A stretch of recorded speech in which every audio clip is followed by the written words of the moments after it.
A new beta build for sim update number 3 has just been released, and Asobo is confirming stability and crash issues, but of course also some fixes.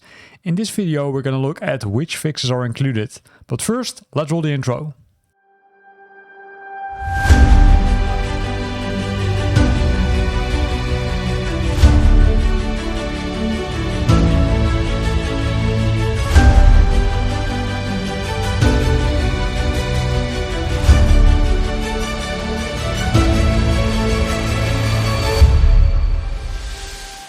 The latest sim update number 3 will bump up the version to version 1.5.4.0, and here it states clearly on the top that they are aware of stability and crash issues which are experienced, I would say, by the community when using sim update number 3 beta. Keep in mind it's a beta version, so that, I would say, could be a bumpy ride, and that in this case is a bumpy ride.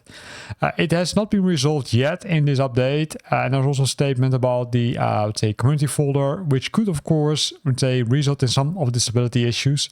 However, I don't think that they, I would say, most of them might not be, I would say, using this community folder. Although I would say some of you might have some items in the community folder, but I, to be honest, try to avoid them as much as possible.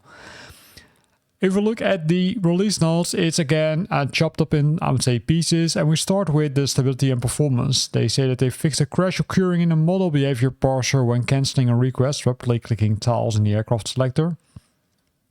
That's just one of them, right? And if we move to the general bug fixes, you can see that multiple fixes are there.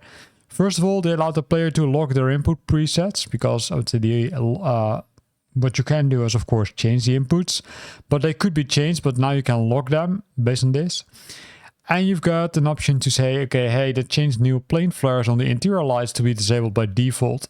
This is a change, so be aware of that. Then there's a fix for potential crash when the HC attempts to look for the appropriate star to assign for clearance. This is, of course, something which has been added as a new functionality, but it looks like it's also causing some issues. Then if we're looking at the backward compatibility bug fixes, they fixed the UV light not being computed correctly when GITF geometry is used. Voice blurring textures from models coming from 2020 packages. So that's really nice.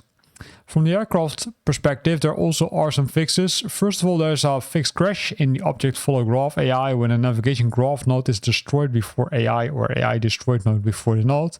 This likely has to do with the AI, would say, functionality, right? The AI aircrafts which are there, and to make it more realistic. And there's a second one, which is the modified wait for pilot and co-pilot to create a mandatory procedural character. I'm not sure what this meant, but it looks like this was a very specific thing where I'd say something went wrong. If the pilot and co-pilot were already or not yet loaded, something else happened. That's, I would say, my explanation. Then going to the aircraft-specific fixes, the Air Tractor AT802, they fixed an issue where some circuit breakers do not properly affect the windshield wipers and their associated lights. And for the DG Aviation DG1000E, they fixed two issues. One, which was causing the landing gears key bindings of the DG1000 not working correctly when they were using up and down keys instead of the toggle. And they fixed an issue causing the same aircraft tow cable to become unreleasable if it was already released by the tow plane. Also pretty interesting. The Diamond DA62, the last one in this category, they fixed the thumbnails for all the variations. Going to the aircraft system, there's of course a fuel system, and we know that they, I would say, are modifying the fuel system, and that always results in some issues. And they indeed fixed an issue where they fixed an issue that prevented the gravity-based fuel transfers in some cases.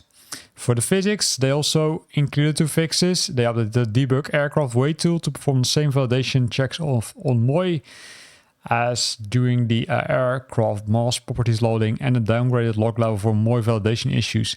This looks like more like, I would say, some debugging and logging functionality. It's not really something which you would, benefit from as a normal simmer. Then if we're going to the aircraft deck, there's also a fix for the modular aircraft. They fixed the with exterior show interior height. First LOD hiding the entire interior of the modular aircraft if interior model was an empty model. This also looks like to be a very specific case for specific aircrafts, but it has now been fixed. Jumping to the career, they fixed the refuel to full capacity not working in freelancer mode, so it's good. And for the missions, there are also two fixes. The one is for the aerial construction. They added the condition to prevent pickup while landing and the search and rescue hoist rotorcraft. They fixed several visual issues on the back on track during search and rescue hoist missions. Online services, that also received an update. One of them was the weather. They fixed an issue where the clouds on the world map did not transition correctly after a data update, and they improved the thunderstorm prediction. This is really cool, right? I would say. I'm not sure if you already flew in a thunderstorm, but this is really next level.